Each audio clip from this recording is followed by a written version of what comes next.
Well, boy, I am so excited to be talking to Jin Ling. Is that the right way to say your name?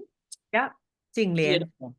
Yeah. And she works with trauma, children trauma. And I want to dive really deep into relationships and boundaries and the big trust. Like we Right. all can definitely need help in trusting as a child, because as a child, that's what it's all about, right? In the beginning, we want to trust the people that we're with and family members, aunts and uncles, and how often that really doesn't happen, right? I mean, Yeah. sometimes the boundaries get broken, the trust gets broken, and then we think, oh my gosh, where is safety? So then we spend our whole life trying to figure out how to survive and look Mm. for safety. And Right. also, everybody thinks trauma is something that's a huge thing, right? I mean, it's like sexual or being verbal abused or physical abuse, but sometimes it's not. It's the little things that we hold on to, a moment in our life where we go, wow, that really impacted me, and we don't let it go. So I would love for you to kind of share what you do and some of the things that you have worked with some of your clients, because you are a health coach that deals with a very difficult, I think, a very difficult area for people to let go. So tell us all about it. Sure, sure. Uh, Thank you for having me here. And first, I just want to clarify, like usually when people talk about childhood trauma, we always are thinking, oh, that's something about children, right? But in fact, a lot of adults, we have childhood complex trauma from our family of origin, right? When you're looking at the word like trauma in Greek, it's wound, right? It means the wound, right? So a lot of times it's not like just a big horrific event like earthquake, car accident, war, and all that. And also is there are two folds about the trauma, childhood complex trauma, which influence us like in a very profound ways, right? Many profound ways. And the first aspect is bad things happen in our life, especially like from like, 7 years or younger, right? We're That's the kind of impressionable years, right? That zero to yeah, seven, that's what we hold most of our memories from, correct? yeah, like it's kind of ingrained in our subconscious, right? We're forming our belief system, right? And a lot of people we don't know that a child's birthright is before we were born until we're 18. Every child need to be like they have their primary caregiver, usually our parents, right? But we need to be consistently and on a daily basis to be seen, to be heard, to be understood, to be loved unconditionally, and to be guided and protected and treasured and knowing I'm important and I know I belong to this family, right? If that didn't happen, which a lot of times it didn't happen. So we call that neglect, right? And that's like a very deep wound in our being. And compared to the big horrific event, they're like verbal, physical, and emotional abuse. That's bad things happen, right? And this is good thing didn't happen, right? So we call that neglect. And Mhm. that will give us like 60, over 60, like mental health symptoms like depression, anxiety, 60. OCD, compared to the 10 something symptoms from the big horrific event, right? Which usually with a big horrific event, if you find the right therapist and you find the right like tools and techniques, you can recover like totally within short time frame. But this neglect, this good thing didn't happen. A lot of times like it lingered, like this infected wound kind of linger until we're 80s if we're kind of like influence under this kind of, we call that small trauma, little trauma, but it's not like small at all. Yeah. So for myself, I found it's quite interesting because before I went to Florida to learn about the trauma therapy back in 2016, by the way, I was an OB/GYN doctor in China and I was going to apply for psychiatry residency in Canada. So I went there to study trauma therapy and didn't know that I have any trauma myself, right? And over there, we're required to draw this trauma egg and to show the whole class, which they're like all those awesome therapists from all over the world, mainly in the States, right? You need to show and tell your trauma story from before you were born until like you're now, right? With me coming from communist China, my trauma egg just shocked everything. So that was like a really good, like profound awareness. And that was kind of part of my important moment for my healing myself. I would imagine. Yes, yes. Now, your story is amazing. Would you like to share it? Yeah, so before I was born, I already had a sister who is 3 years older. My father was a geologist and also a successful businessman, and he came from the southern part of China. My mom was a doctor, internal medicine doctor, and she's from the north part of China. So their hometown is like 1,000 miles away from each other. So in China, they have this long cultural history of only value boy as like family member, like important person. A lot of girls they got aborted or they just got abandoned. So before I was born, my mom already had a few abortions because my parents from my dad's side want my dad to have a boy. So his name and everything can be inherited. They didn't even count girls as their family member back in my dad's hometown. And you can't even like sit at the same table to eat with the men and the boys because you're considered the outsider. And they call that like it's just a waste of their money, right? So the reason they allow me to be born was because all my mom's professors from the medical school and they examined my mom and thinking, oh, for sure this is a boy. Ultrasound confirmed that too. So they allow me to be born, and I was not a boy. So I didn't realize that that was until I went to study trauma therapy myself back in 2016. I didn't realize that that was like a big trauma for like a little one in the womb, like the death threat. So that was quite profound for me too. Yeah, I mean that story is just amazing to me that here you are, being influenced from your mom in the womb of, oh, this is going to be a boy. We're so proud. We're so excited. And then boom, you land and you take your first breath and they're like, oh my God, what happened? Right? I mean, that's just talk about trauma. I find that so fascinating because we don't really realize like frequencies and vibrations while we're pregnant or the expectations that we put on people. I mean, it's so much like I come from a horse 3 generations, and it was expected on some level for me to work with horses. And I was like, no, I think I'm going to go some another direction. And yet I got pulled back into it for all the right reasons. But at the same time, I kept thinking, why do I have to fit a mold that my parents are wanting from me? I want something Right. that's truly me. So take the expectation off and just let me be what my being wants to be. And so I think that that is a huge piece. But I think that comes back for me, like I had a lot of trust issues of really relying on people to know what was best for me. Is that Mm. some type of trauma that happened to people to where they feel like that trust can't be so secure? And how do you get it back? Like, what is the avenue to get back to it? Right, right. That's such a great question and good point.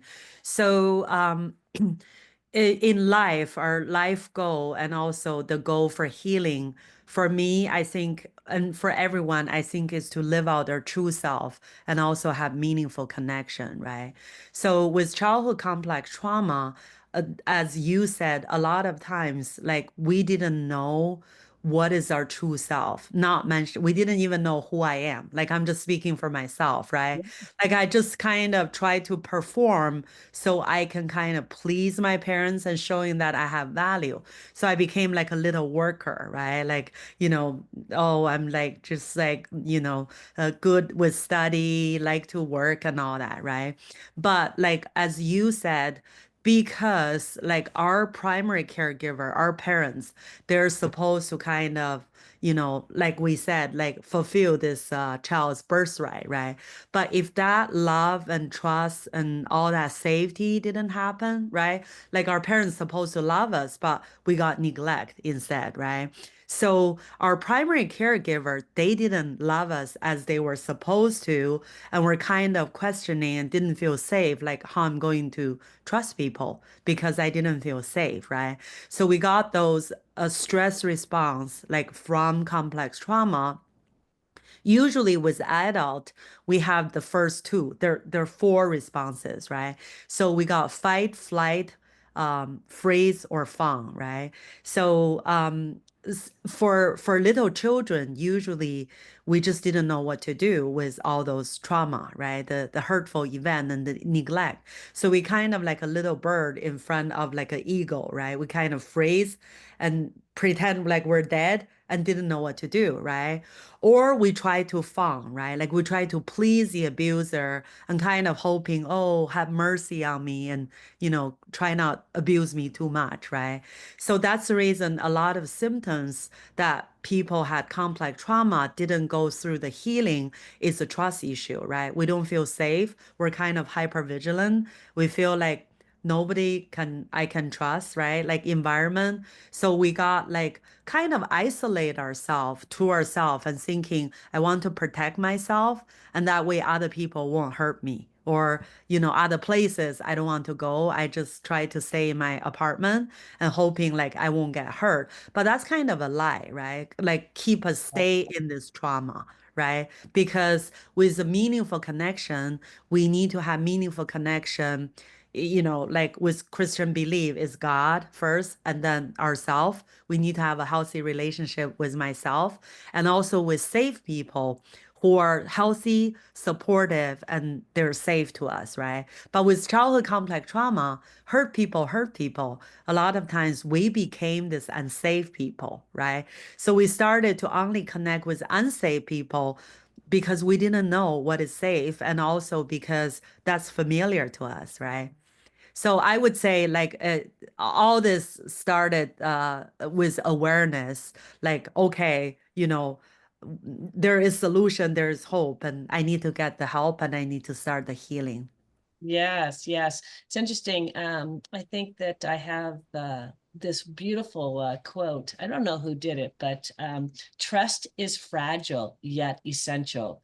How has childhood trauma influenced your ability to trust others, both in your personal and professional relationship? And I think that that's a huge, huge problem. I Yeah. work with horses and people, and that one comes up quite often. Like, I don't Mm. know if I can trust my horse. I mean, for the people that have trust issues, I don't know if I can trust myself with that horse.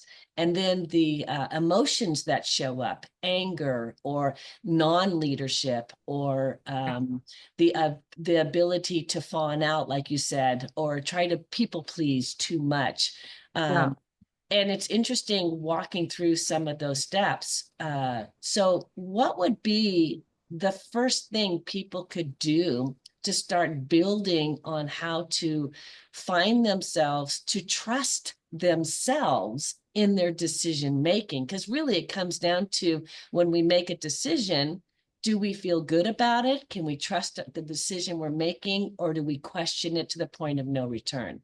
So I Right. was thinking that would be a fun area to kind of wiggle around in a little bit. Yeah, yeah. So you're hit a very important point in healing and also in life too, right? Because usually like the principle is that, we can't trust people like blindly, right? Like trust need to be win, right? Like we have to kind of be able to have this wise discernment to know that if this person has good character and also over time if this person is trustworthy, right? But with childhood complex trauma, we kind of lost that ability, right? Because we got abandoned, we got betrayed, we got neglected as a child, right? So we couldn't trust ourselves and then we couldn't trust other people. It's kind of like a vicious circle, right?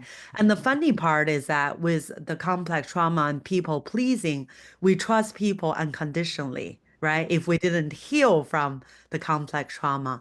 So again, it's about the foundation of our life. Like, if you're building a house, you want to have a good, solid foundation, right? So that means like, what about your belief system, right? A lot of complex trauma patients, survivors, and they have this a lot of self-defeating belief, including like shame, right? So we Yeah. don't have this good foundation and we're not going to be able to know like who is the safe people for me and what kind of basic needs, whether it's 12 needs or 20 needs I need to meet, right, in my daily life. And also what kind of boundary I need to set and what's a healthy boundary looks like, right? So Yeah. it's all like, if you give birth to a baby, you're not expecting the baby is going to grow to like a 18-year-old man, like full of, like a good character, has like, responsible and all that, and then take off to the university. It's all this little structure and different kind of area in life that we need to build on. And also, there is important steps in trauma recovery. It's called reparenting. So we start like, first step is always seeking safety, right? We need to feel safe and we need to stabilize our symptoms. A lot of people, they have this paralyzed symptoms that they can't even trust anyone, including themselves, right? Including God, right? So we need to feel safe first, and then we need to kind of connect it and stabilize our symptom. I mean, with the professional help. And also we started to build the trust, right? And you didn't have this love and grace and this truth from your parents, but you got that from your therapist or your mentor or your accountability partner, right? And you started to build this trust while at the same time you started to learn what is my true self, right? And then live out your true self. And then the second step would be we started to process some of the memory from our trauma that kind of affect our daily life. If we always have this video loops replay in our subconscious, we're going to be triggered like by any people, place, and all that anywhere, right? So we Yeah. want to process that, and our brain need to know that, okay, that trauma happened in the past. It was over. And also we need to go back to the scene and then got this love and support and replace those unconscious like a defeating belief with a healthy positive belief, right?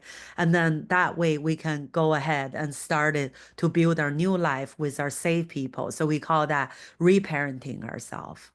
It's like rebuild your life. Yeah, so reparenting, that's beautiful. I'm thinking two things actually. One, a lot of people come from loving families, right? I mean, they give as much love as they possibly can. They've been Yeah, traumatized to some degree on their own. yeah, And so it's hard to know if a child has had enough love. Like from a family of five, and each one of us required a different amount of love. for sure. And I remember a comment my mom said to me is that you require so much more love than your brothers and sister. And I thought Yeah, it's a phrase that stuck with me at a very young age.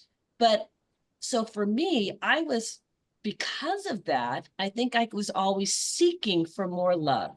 right? It's Mm, a little mm, seed that I kept saying, I need more love because obviously I'm not getting enough love, even mm. though I came from a very loving family. I mean, they were Right. very supportive. So it's these little seeds that start to collect a frequency, a vibration, and then we feel like those are the directions that, not the directions, the vibration that's going to come back to us. So is Mm. that something that you've seen in others, that there's a little small thing that happened that keeps staying with them and creating who their true self is or isn't? Yeah, yeah. So you brought up another important point in this kind of awareness of complex trauma or awareness of ourselves, right? So like each one of us were unique, right? Like even in the same family, even with like twins, right? And you could see like with the same parents, they have their different way of response and coping, and they have their own like beautiful uniqueness, right? So with complex trauma, you could see like say for myself, right? Like I would be this people pleaser, an overachiever and all that. And then my sister would be this rebellious person, right? Kind of like a narcissist and very self-centered and all that. So you Just could describing my world. yeah, good. So we can relate more, right? Yeah. Totally. Yeah. So as we say, like, when we're little, like before 7, we kind of depend on our parents to show us the world and build our foundation, right? So if mom was telling me that, oh, you just request like so much love compared to other siblings, and it's kind of like uh, it may sound like nice in a way, but at the same time, it could be kind of have some negative effect in the little ones, right? Like it's kind of like, the underlying line could be like you're a little bit needy, right? Like, other other siblings, like they're pretty self-sufficient. Like, why you're like asking so much love, right? So that's a unconscious core belief we talk about. Like, deep down in our belief system, we're kind of start to tell ourselves, like in our long-term memory, is kind of, oh, I'm kind of like a needy person. Like I shouldn't ask for too much love or attention from my parents, which is a lie, right? Because Yes, absolutely. we all need to, have this, unconditional love. But if our parents, they didn't know or they didn't have unconditional love from their parents, how they're going to give us what they didn't have, right? So Yes. that's the reason, like, if we have this complex trauma and it's kind of passed like through generations, right? So we started to kind of being like harsh on ourselves and condemn and, what's wrong with me and all that. So again, it go back to the family of origin that we didn't realize that how much that kind of influenced us in a very profound ways, right? Well, and it reflects back because I have 3 older brothers and I'm the first girl, right? So they were elated, opposite story of yours, right? They wanted Right, a girl. So right, on one hand, I'm this absolutely princess, beautiful, right. everything, and yet I need too much love. So, those conflicts that we're getting from one parent to the other has an Yeah, influence. And then let's say that you don't have two parents, you only have one parent, right? You have yeah, a parent out there that's struggling just to make money and be able to afford having a child, and yeah, have to leave their child alone a lot. yeah, What happens with those kids that have to survive on their own? Do they get more kicked into survival mode, or do they, what I'm just kind of thinking out loud here. What would be the impact of those kids that are the key kids, right? You got a yeah. key, you open up the door, you let yourself in. You know, what trauma is that, or is there no trauma at all? They just become more self-sufficient. Yeah, that's kind of like the worst trauma that a child can have is like an orphan, right?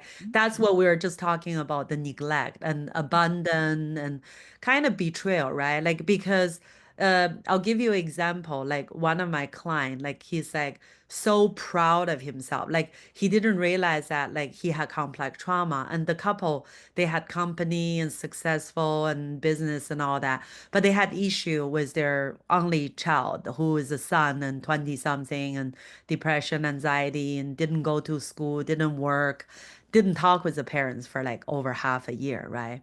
So when I started to help them, they started to realize that the effect of their own complex trauma in their life and affect their communication, relationship, and everything, right? So one time he told me like so proudly, and he's like, "Oh, I was 12, like I was like, buying the grocery for my family. I was like carrying the gas can and because we need to cook for ourselves. My parents were at work and all that." He was so proud of himself, right? And then I was like, oh, you realize that like, that was kind of dangerous. Like you kind of carry like this gas can and into the bike and try to, take it from home when you were like 12 years old, right? So it again, it's awareness, right? If we didn't realize that we were in this neglect situation, and we told ourselves that I can only count on myself, right? Like I'm this orphan that, I can't count on my parents because work is more important for them, right? So we started to have all those relationship problem, those mental health, like I said, 60 something symptoms, right? So that's like very profound. And usually they're saying like 1 year of this kind of complex trauma usually will take 5 years to recover. What happened is like if you have like a beautiful, you're an artist, right? Like you have like a piece of paper and you want to draw like a beautiful picture. Is it easy to draw it on a white piece of paper, or is it easier I give you like a messy kind of piece of paper and have you to change it to a beautiful picture? Because his foundation was all like, I can't count on my parents. I can only count on myself. Right, right. And being that we are a human race of what I call a herd, right? We're Yeah. supposed to be social beings. I mean, that Yeah. is such an important piece for us to have great relationships and be able to have healthy boundaries because you learn. I mean, that's the one thing I do like about school, Yeah. is it gives that social part. But also I like the idea of the orphan, the one that wants to sit out on the island all the time, right? Mm, They're the ones at school that are sitting by themselves. They yeah. might have one or two friends. So do you start as a teacher to start looking at the ones that are being isolated? Do you look into more of their family dynamic? I'm not a teacher, but I would think that some of the signs are going to show up pretty early on. And what can they do about it? Can they even step up and say, hey, this child needs a little bit more support and love? Um, Yeah. That's a huge question, right? Like, I know many parents and they're kind of let the teacher and let the school to kind of be responsible for their it's children, right? not the school's job. Right, right, exactly. So again, like come back, like, I can only change myself, right? And then I can't expect, like, say, husband and wife, I can't request the other person to change, right? The only person I can change is myself. And it's quite challenging for children because they're so like powerless, right? Like they can't even express their feelings or thoughts, and they didn't have the tools and the ability to take care of themselves or protect themselves, right? So again, I think it's so important that first we have our own healing, and second, like we're able to parent in a very wise way, right? Like when you're looking at like a little isolated child and you knew like something was not right, right? So again, we all need like a safe person who can live out this love and truth and grace in a very concrete way in our lives, right? And then the other principle is that like if this person doesn't want help, we can't force the help on them, right? Absolutely, absolutely. I can't remember where I read it, and there was a tribe in Africa. And, in Africa, survival is important. You're out there with the wild animals and stuff. Yeah. And they take the babies and they keep them attached to their bodies all day long. because Mm. they know exactly where they are. And then when they do go to have a circle to where everybody can uh, play, they make a circle and they put the kids in the middle of that. And so then they get their socialization. And they Yeah. did research on this and they found that those kids that were attached to the heart all the time, that they didn't go seeking for love because they always knew how safe and supported that they were. So they Yeah. weren't having, so they're saying that a lot of children that are runaways and stuff are looking for love. They're trying to search it because they don't know what it feels like and what it really looks like. So they pick Yeah. all the wrong people. And I Yeah. thought that was huge. So in our society, in our culture in America, it's really about, well, let's put them in the bassinet and let's make sure that they, at a very young age, just keep them away from us, where really we need to keep them on us because we're going to have healthier, happier kids if they're Yeah. not feeling like they're abandoned all the time. So Right. Right. I would Yeah. love to see more of that. Oh, yeah, yeah, definitely. And again, there's important point I want to mention is that a lot of parents they blame the children for not being the good child, right? But when you Yes. started to look into it, a lot of problem of their children is because of the parents. They're not healthy, right? Yes, yes, Maintain yes. their own health, right? Yeah, and there's a research that there children in the orphanage in Poland during the war, and then you feed them, and was the situation there, but you didn't have this bonding and this close contact and touch and all that, and they're like all kind of fail to thrive. They Yes, didn't have the love and attention and the touching and physical, like concrete way that they feel like they're loved and treasured, right? That's yeah. exactly what you said, the opposite of this wise African tribe parents. Yes, yes, definitely. Well, how do you go from survival to thriving? Yeah. So first is the awareness, right? And a lot of the clients that I help, when you ask them how is their family of origin, at first they would say, "Oh, it's awesome. My parents love each other and all that." And then you ask kind of like a deeper question, and you realize that, oh, my dad had affair with my aunt, and my mom asked me to take my siblings and go like, beat up my dad and all that, right? So again, I mean, I was one of them, right? Like I didn't realize that I had complex trauma myself. I just knew something was not right and I didn't know what they are, right? So I Right. think for us, like the awareness is very important. So there are books that we can kind of started to read about, the body keeps a score. Dr. Bessel van der Kolk, he wrote Yes, this book, yes. and also exactly the same name. Pete Walker wrote CPTSD from surviving to thriving. So it's kind of give you like a snapshot of what is complex trauma and what do we do from here if we started to have this awareness. And again, it's like life, right? Like we need patience, we need to be wise, and we need to find the right people, and we can start at our healing journey. And I would say it's an ongoing kind of journey, which is really beautiful and exciting, is to live out our true self and also have meaningful connection, which means like build my own tribe and supportive community. Yeah, and I got a feeling like, people listening to this are gonna like, oh Jesus, I don't want to do that type of work. I don't want to have to go back and clean it up. But also we have to remember that through vibration and frequency, things can move a lot faster if we don't hold on to it, if we let it go. And Yeah, I had this great image that I shared with somebody. And think of a rose that has all those beautiful petals, right? yeah, And then you look next door to another one, and it doesn't have all the beautiful petals. It's not completely open. It didn't get to form as much as the next one.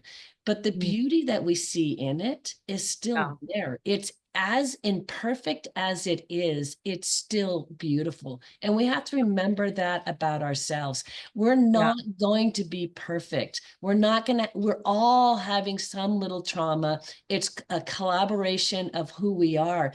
But if we listen and become aware, like you're saying, and follow the signs of ease, then we're going to be able to release easier. We're going to be able to not hold on to these moments of my parents didn't do a very good job. I didn't get enough love. I mean, that we Yeah, can come up with a lot of good stuff, but let's just move past that. Let's just open up the little log in the dam and just get the river to start flowing. So I know that you work with a lot of people and you do amazing work, but share a little bit of what you offer so people can get an idea if that's something that they resonate from this talk that we've got. sure.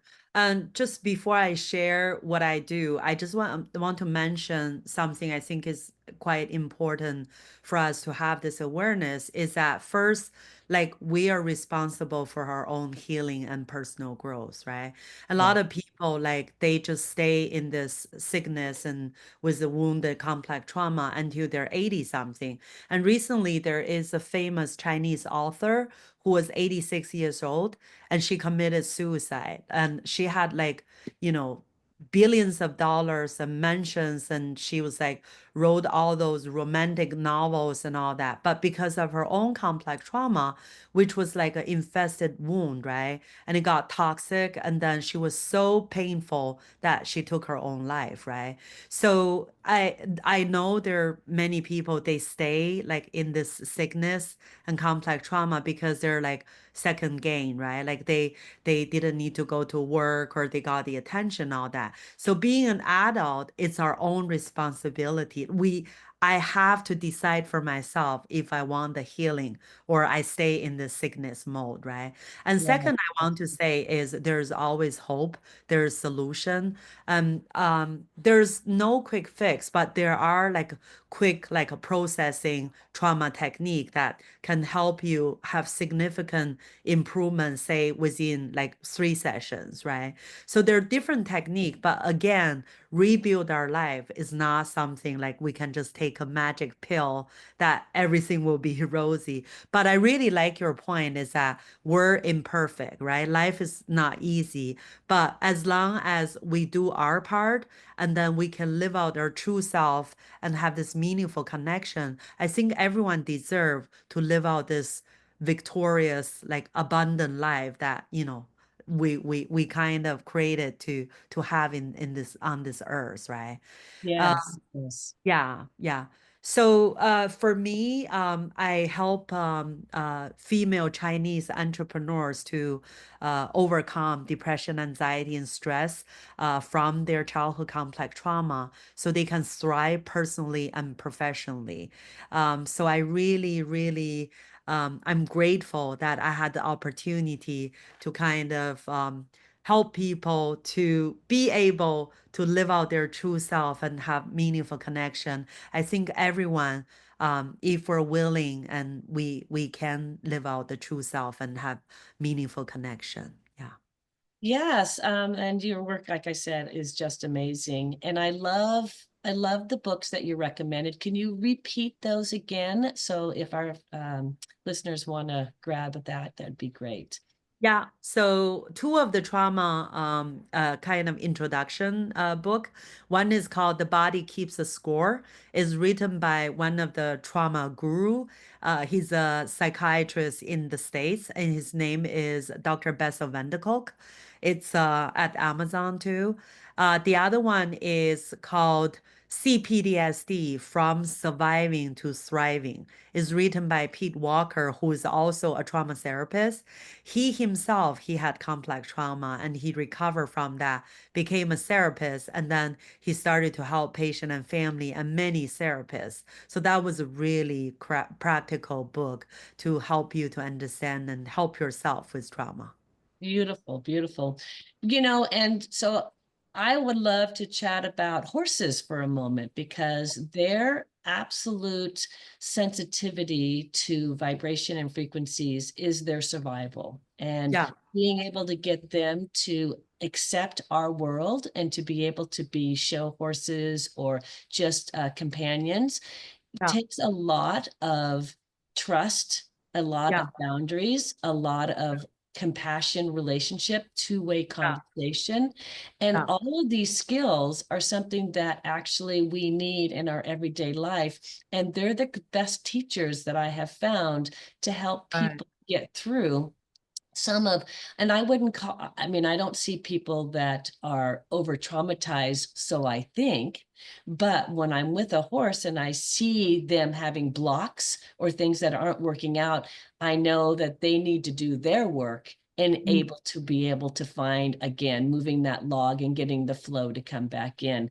And then the Yeah. partnership becomes so beautiful. And we are from a world of dominancy, like everything is all the way up to the top, especially in leadership in our world. Yeah. Um, Yeah. so really the idea that leadership is built on a two-way conversation through Mm. compassion Yeah. is only going to help our relationship with our family members, our own kids, because Yeah. everything is on a relation base. Yeah. So For sure. do you have any quick uh, hacks or tricks or anything that might be something we could share to the audience of how to build a non-dominant relationship through love? Wow, that's a huge question there. I Um, know. but I'm always pulling out the big guns.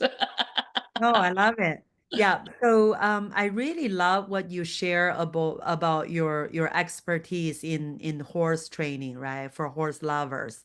And I think with us as human being, we need to kind of be able to have that first before we're able to give that to other people, including horses, right?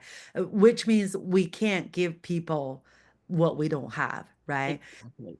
So that's the importance of like for us to be healthy, to us to have this trust and wisdom and discernment, for us to be the servant leader first before we're able to love unconditionally, because we need to receive this love first, right? And it's in us, and that way we can give it to us, to horses. So with us being healthy, we just need to be able to regulate our, say, emotion and to be able to have these structures, right? So I was thinking that, in trauma therapy, there's three ways. Like, there's so many methods, and you kind of have like different approaches that we can get better and get the best treatment, right? So there's three ways, right? One is called top down. So which means we change our brain and we change our body, right? So that's including, say, for example, we do the meditation and we have some kind of like a positive thinking instead of the negative thoughts, right? And then we kind of change our body, right? Our body is kind of, in order, right? And the other way approach, we call that bottom up. So which means if we practice like say breathing technique, or if we're like, fast walking in the nature, we got the rhythm. And then from our body, we kind of affect our brain, right? And we relax and we kind of got healed. And the third one, we call that horizontal therapy. Oh, by the way, this all is in a book called Trauma Treatment Toolbox, written by a psychologist at Stanford. Her name is Jennifer Sweden. So the third approach is called horizontal. So we got the music therapy, we got the art therapy, and guess what? We got the horse therapy, like animal therapy. So we got horses and we got dogs, especially for a lot of like a young boys. They can't express, right? Like they just need this kind of bonding with the animal, which animal can be so therapeutic, right? Like so safe. And then they started to build the trust with their dog or their horses, right? So that's the reason I'm saying that, we need to be healthy before we're able to help, before we're able to leave, before we're able to serve, and before we're able to help other people. Yes, yes. No, I love that. Thank you, thank you. And I think I remember hearing a long time ago, probably why we have dogs, cats, and horses. You live longer if you have an animal living with you. Yes, I think yes. it adds like 10 years to your life. Like everybody go get an animal. But that's a funny thing because through COVID, everybody went and got rescue dogs, and there was this need because they were home all the time, and when they started to go back to work and they had to leave the dog, they had anxiety, they had separation issues. So that is a whole nother trauma that was induced not because of the lack of love, it was due to the change of the way life is going for these people. And that happens in real life, right? I mean, not Sure. everything is going to flow exactly perfect, but it's about how we can take the moment and work the best. And so if there is separation anxiety, which happens with horses when you take them out of a herd, it happens with people when you take them out of their safe environment, when they don't only feel like I can't even walk out the door because I don't feel it's safe out there. So, Right. building trust in yourself, and it goes back again to trust and being able to love ourselves. If we love ourselves and we give the courage that we can take one tiny little step.